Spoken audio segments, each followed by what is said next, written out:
अस्सलामुअलैकुम रहमतुल्लाह।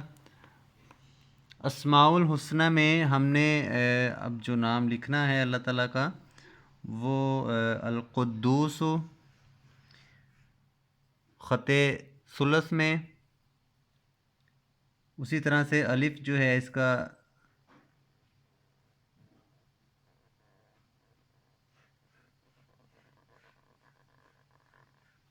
तिरछे ज़ाविये पर बनाया जाएगा। कलम का एंगल जो है वो ज़रूर देखा करें कि कलम की डायरेक्शन जो है वो क्या है, किस सिमत में मैंने उसको रखा हुआ है, किस मौके पर कलम का कौन सा हिस्सा चलाया जा रहा है, कहाँ पे लफ्ज़ बारीक होगा, कहाँ पे उसको हम मोटा करेंगे। लाम भी उसी डायरेक्शन पे, उसी सिमत में, यहाँ पे अलिफ की ही की तरह नोक बनेगी। उसके बाद फिर आगे हम क़ाफ जो है वो